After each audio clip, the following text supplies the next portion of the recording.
Myself, Manish Kumar Kasodhan. My academic qualification is BSc and DDT. My channel name is Manish KK Medco Classes.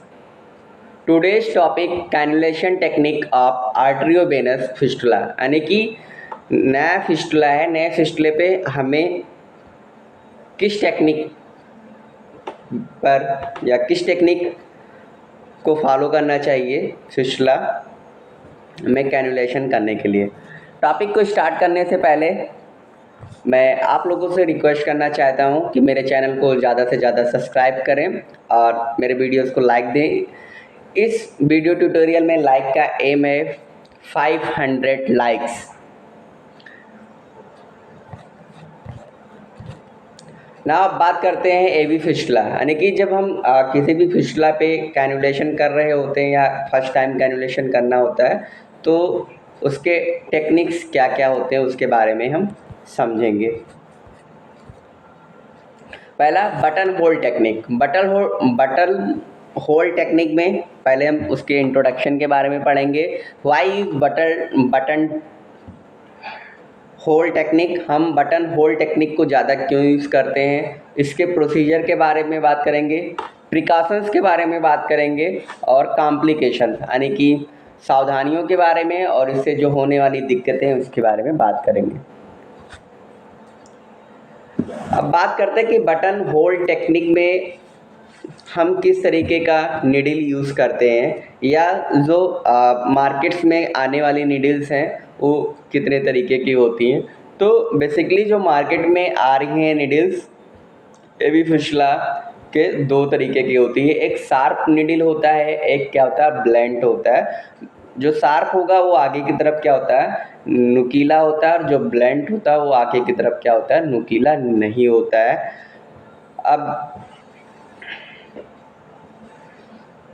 अब हम ये समझते हैं कि button hole technique का use हम ज़्यादा से ज़्यादा क्यों करते हैं। यहाँ पे एक क्रॉस क्वेश्चन पूछा जाता है इंटरव्यूज़ में कि बटन होल टेक्निक को हम कैनुलेशन टेक्निक में ज़्यादा यूज करते हैं, ऐसा क्यों है। तो इसके कुछ मेजर पॉइंट्स है, इसलिए हम इसको क्या करते हैं ज़्यादा प्रीफर करते हैं बटन होल टेक्निक को। First is less risk of balloon, यानी कि ज़्यादा दिक्कत नहीं होती है। रिड्यूस रिस्क ऑफ इन्फेक्शन का कोई ज़्यादा खतरा नहीं होता है, कम इन्फेक्शन फैलने के चांसेस होते हैं इससे।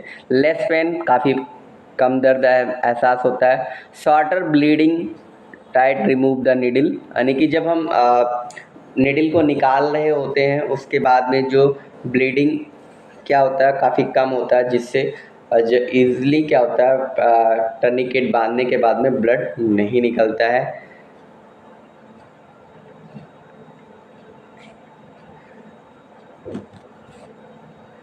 नेक्स्ट बात करते हैं प्रोसीजर के बारे में। केयरफुली साइट सिलेक्शन, यानी कि बटन होल टेक्निक किसी भी फिस्टुला पे अब यूज़ करना है या बोल सकते हैं कैनुलेशन करना है बटन होल टेक्निक से, तो पहले केयरफुली हम क्या करेंगे साइट का सिलेक्शन करेंगे।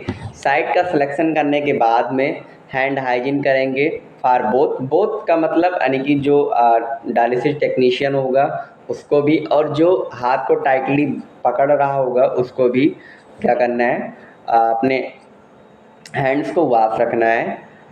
स्मूथली रिमूव स्कैप का मतलब क्या होता है, जब हम बटन होल टेक्निक में निडल या कैनुलेशन कर रहे होते हैं तो वहाँ पर क्या होती है पपड़ी जैसी स्ट्रक्चर दिखाई देने लगती है। तो उस पपड़ी को हम क्या करेंगे 1 मिनट 2 मिनट या बोल सकते हैं कुछ सेकंड्स लगा के उसको हम क्या करेंगे रिमूव करेंगे धीरे धीरे।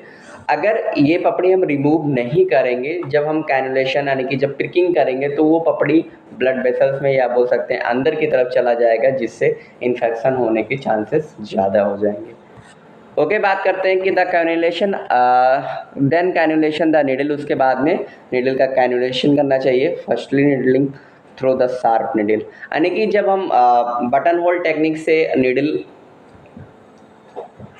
या निडल लगा रहे होते हैं तो वहाँ हमेशा 2 या 4 टाइम हमें शार्प निडल का यूज़ करना है।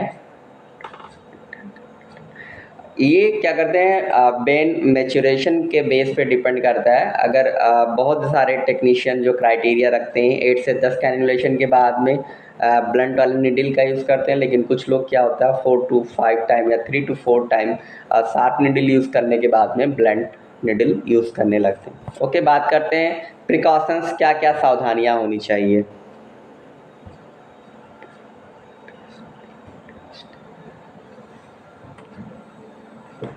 यानी कि जो कैन्युलेशन होना चाहिए वो एनास्टमोसिस एरिया से लगभग 1 इंच की दूरी पर होना चाहिए। 2 नीडल के बीच में जो ब्रॉड यानी कि बोल सकते हैं चौड़ाई होनी चाहिए, डिस्टेंस होनी चाहिए 2 से 3 इंच का होना चाहिए। Avoid curve, flat spot, aneurysm. Look straight area is the length of the फिशुला needle. Self cannulation, अब ये पॉइंट समझ लेते हैं कि जब हम बटन होल टेक्निक मेथड में कैनुलेशन कर रहे होते हैं तो हमेशा हमें स्ट्रेट बेसल्स क्या बोल सकते हैं, लंबी नसों को का सिलेक्शन करना चाहिए, जिससे वो पॉइंट्स क्या हो ईजिली लोकेट हो, जिससे सेल्फ कैनुलेशन भी किया जा सके। नेक्स्ट बात करते हैं कॉम्प्लिकेशन। अब यहाँ पर मैंने दो फिगर लगा के एक फिगर लगा के रखा, मैंने उसमें 2 पॉइंट्स को इंडिकेट किया है, हेल्थी बटन होल्ड और दूसरा इन्फेक्टेड बटन होल। अब जब बटन होल टेक्निक में हम निडल को लगा रहे होते हैं तो बार बार एक ही पॉइंट्स पे इंसर्शन करने पे वहाँ पे क्या हो जाता है, रेडनेस हो जाता है, उंड हो जाता है, तो या उसमें से पीक निकलने लगती है, पस निकलने लगता है, कभी कभी फ्लूइड निकलने लगता है वाइट कलर का, तो वो इन्फेक्टेड क्या हो जाता है, बटन होल एरिया का हो जाता है, जिससे उसमें हम कैनुलेशन नहीं कर सकते हैं।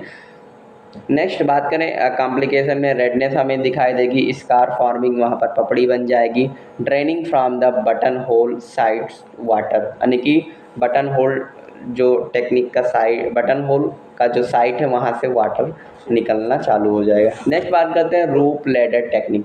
अब यहाँ हम मैंने इस पॉइंट को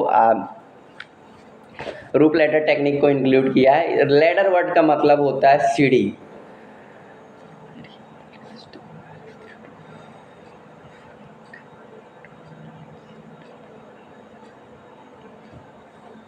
अब रूप लैडर टेक्निक में होता क्या है कि एक एरिया को हम क्या करते हैं, सेलेक्ट करते हैं और उसमें ऊपर नीचे क्या करते हैं, एरिया यानी कि रोटेट करते रहते हैं हर डायलिसिस में पॉइंट्स को,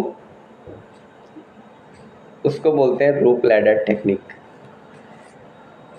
रूप लैडर टेक्निक का कॉन्सेप्ट यही किसी को बताना होता है कि लैडर वर्ड का मतलब होता है सीढ़ी, यानी कि इसमें क्या होगा कि पेशेंट अगर डायलिसिस में आ रहा है तो उसके पॉइंट्स को ऊपर नीचे, आगे पीछे, ऊपर नीचे, लेकिन बढ़ाते चले जाएंगे लैडर, तो उसको बोलेंगे loop ladder technique.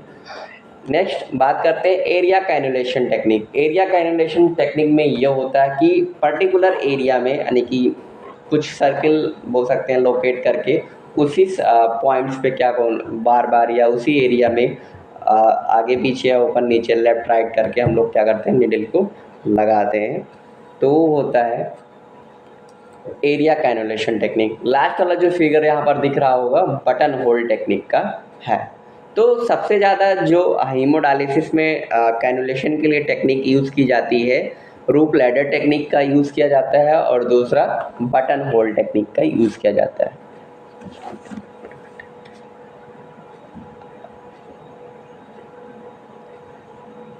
Use most frequent, prevent aneurysm, prevent infection, long time used in both AV fistula and arteriovenous graft। अब बात कर लेते हैं कि जो कैनुलेशन टेक्निक में जो रूप लैडर टेक्निक है और बटन होल टेक्निक है, ये ज़्यादा क्यों यूज़ होते हैं या ज़्यादा इसी टेक्निक पे निडल लगाने को हमें देखने को मिलता है। तो इसका कुछ रीज़न है। यूज़ मोस्ट फ्रिक्वेंटली, यानी कि इसको हम आसानी से क्या कर सकते हैं, बहुत ही कॉमन होता है, यूज़ लगा सकते हैं। प्रिवेंट एन्यूरिज्म, यह क्या करता है, एन्यूरिज्म को क्या करता है, रोकता है, एन्यूरिज्म नहीं होने दे रहा है, यानी कि जो ब्लड वेसल्स हैं वो बैलून जैसे दिखाई देने से क्या होते हैं, बचे रहते हैं, या बोल सकते हैं वो वहाँ की जो वेसल्स हैं वो फूलती नहीं हैं। प्रिवेंट इन्फेक्शन, वहाँ पर किसी भी तरीके का इन्फेक्शन नहीं होता है। लॉन्ग टाइम यूज्ड, और जब हम बटन होल टेक्निक या रूप लैडर टेक्निक को यूज़ कर रहे होते हैं तो ज़्यादा समय तक हम कैनुलेशन कर सकते हैं। और ये बटन होल टेक्निक और रूप लैडर टेक्निक आर्टरीवेनस ग्राफ्ट पर भी कर सकते हैं, और आर्टरीवेनस फिस्टुला में भी कर सकते हैं। Thanks to all. Keep learning, keep growing. Please share my YouTube channel Manish KK Medco Classes. Okay, thank you, bye bye, मिलते हैं अगले वीडियो में। यदि मेरा वीडियो समझ में आया हो तो प्लीज़ इसे ज़्यादा से ज़्यादा लाइक दें। जैसा कि मैंने बता रखा, लाइक का इस वीडियो में एम है 500 लाइक्स, और इसे ज़्यादा से ज़्यादा डायलिसिस स्टूडेंट ग्रुप में शेयर करें। Okay, thank you.